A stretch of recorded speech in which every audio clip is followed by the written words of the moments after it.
Hello and welcome to the career shaper. मैं हूं सुभाष पोद्दार।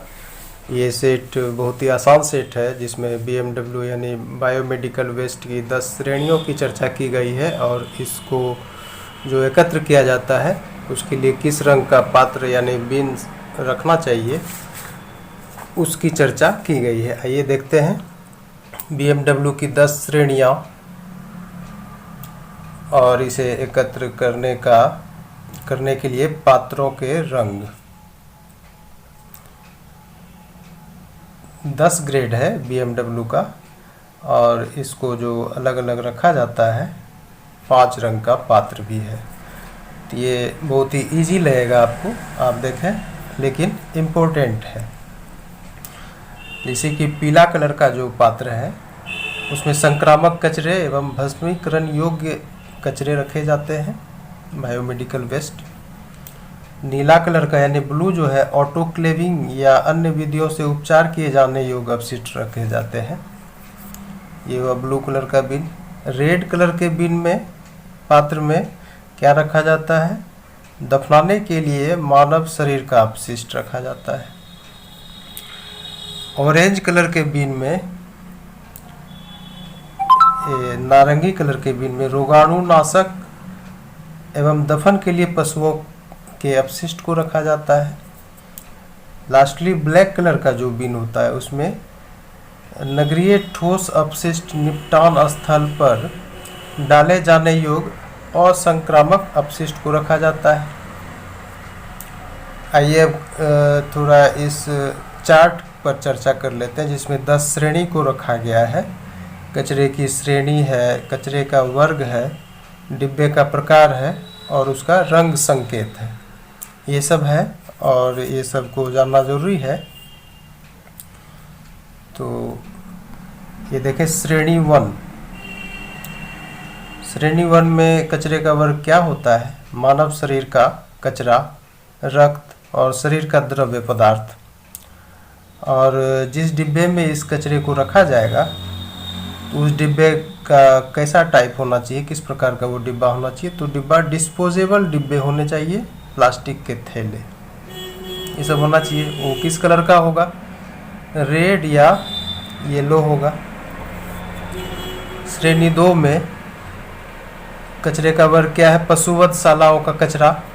डिब्बे का प्रकार क्या है? डिस्पोजेबल डिब्बे या प्लास्टिक के थैले या बोरियां। और इसका कलर कैसा होगा? नारंगी। इस बात को ध्यान रखिएगा। पशुवध यानी स्लाउटर हाउस का जो अपशिष्ट होगा वो नारंगी कलर के डिब्बे में रखा जाएगा। और श्रेणी भी याद रखना है कि श्रेणी में कौन सा टाइप आता है, ये सब याद रखना है, कहीं से भी इसमें क्वेश्चन बनेगा। श्रेणी 3 में आइए, ये है सूक्ष्म जैविकीय यानी माइक्रोबायोलॉजिकल और जैव प्रौद्योगिकी कचरा, बायोटेक्नोलॉजी वाला जो कचरा होता है वो टाइप श्रेणी 3 में आता है। और उसके लिए डिब्बे का प्रकार कैसा होना चाहिए? डिस्पोजेबल डिब्बे या प्लास्टिक के थैले। उसका कलर कैसा होना चाहिए? पीला। श्रेणी 4 में नुकीला कचरा आता है जिसको शार्पनेल्स बोलते हैं। नुकीला कचरा इसमें आता है श्रेणी 4 में। और डिब्बा का प्रकार है पुनः प्रयोग में एक बार उपयोग में लाए जाने वाले मजबूत प्लास्टिक ग्लास।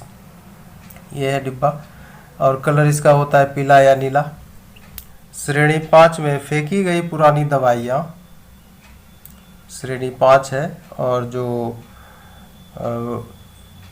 ये एक्सपायर्ड मेडिसिन्स होता है जिसको हम फेंक देते हैं और बड़े पैमाने पर फेंका जाता है हॉस्पिटल के आसपास या फिर कहीं खाली जगह है तो वहाँ पे, तो वही है इस श्रेणी में। श्रेणी 5 में फेंकी गई या पुरानी दवाइयाँ।